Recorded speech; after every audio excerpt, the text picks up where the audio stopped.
నరసరావుపేటలో కూటమి ప్రభుత్వం రెండేళ్ల పాలనలో భాగంగా ఆర్టీసీ బస్సులో ఎమ్మెల్యే అరవింద్ బాబు ప్రయాణించారు.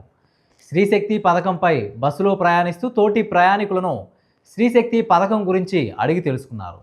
ఉచిత బస్సులో ప్రయాణిస్తున్న మహిళలు, బాలికలు సంతోషాన్ని వ్యక్తపరుస్తూ చంద్రబాబుకి, కూటమి ప్రభుత్వానికి ధన్యవాదాలు తెలిపారని ఎమ్మెల్యే అన్నారు. నరసరావుపేట ఆర్టీసీ బస్టాండ్ నుండి రావిపాడు వరకు పల్లె వెలుగులో ఎమ్మెల్యే, కూటమి నేతలు ప్రయాణించారు.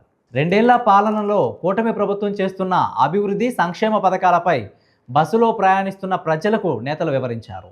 సంక్షేమ పథకాలు, సమస్యలు క్షేత్రస్థాయిలో తెలుసుకునేందుకు ఈ కార్యక్రమం నిర్వహించినట్లు ఎమ్మెల్యే చదలవాడ వెల్లడించారు. స్త్రీశక్తి పథకం ద్వారా ఉచిత బస్సు ప్రయాణాన్ని మరి మహిళలందరూ కూడా వినియోగించుకుంటున్నారు.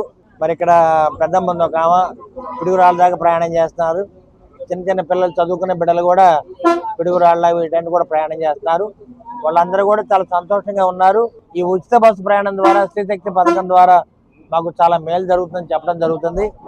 ఆర్టీసీ డిఎం గారు, అదేవిధంగా ఎమ్మెల్యేగా మీ అరవింద్ బాబు కూడా మరి ఆర్టీసీ బస్ స్టాండ్ నుంచి రాయపాడు దాకా మరి పల్లె వెలుగు బస్సులో ప్రయాణం చేస్తూ ఉన్నాము.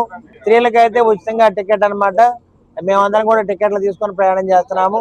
మగవాళ్ళందరూ కూడా టికెట్లు తీసుకొని ప్రయాణం చేస్తారు. కాబట్టి అంటే భార్య భర్తల్లో ఇద్దరిలో ఒకళ్ళకి మాత్రం ఉచితంగా ప్రయాణం ఇస్తున్నాం. మరి ఈ విధంగా అవకాశం కల్పించిన ఘనత మన ప్రీతం నేత నారా చంద్రబాబు నాయుడు గారు, మన డిప్యూటీ సీఎం పవన్ కళ్యాణ్ గారికి, నారా లోకేష్ బాబు గారికి, మరి నర్సాపేట ప్రజల తరఫున నేను ధన్యవాదాలు తెలియజేస్తున్నాను. ముఖ్యంగా మన పల్నాడు జిల్లా హెడ్ క్వార్టర్లో క్రీడోత్సవాలు జరుగుతున్నాయి. దానికి కూడా మరి కొన్ని వందల మంది పిల్లలు, ఆడపిల్లలు కూడా ఉచితంగా బస్సులో ప్రయాణం చేయడం జరిగింది. వారందరూ కూడా దారి ఖర్చులు చాలా వాటికి సేవింగ్స్ జరిగినాయి అన్నమాట. అదేవిధంగా మన 1వ తేదీన భోగాపురం ఎయిర్పోర్ట్ కూడా ఓపెన్ చేసుకున్నాము. నిన్న అయితే చంద్రబాబు నాయుడు గారు బాపట్ల జరిగింది. నేతనాస్తం అనే కార్యక్రమాన్ని విజయవంతం చేయడం జరిగింది. మరి దాదాపు 20,000 మంది ప్రయాణం మన నర్సాపేట ఆర్టీసీ బస్ స్టాండ్ నుంచి ప్రయాణం చేస్తూ ఉన్నారు. ఇటువంటి గొప్ప అవకాశాన్ని కలిగించిన మన ప్రియతమ సీఎం గారికి, డిప్యూటీ సీఎం గారికి, మరి పల్నాడు జిల్లా ప్రజల తరఫున, నర్సాపేట అసెంబ్లీ తరఫున మీ అరవింద్ బాబు ధన్యవాదాలు తెలియజేస్తున్నారు.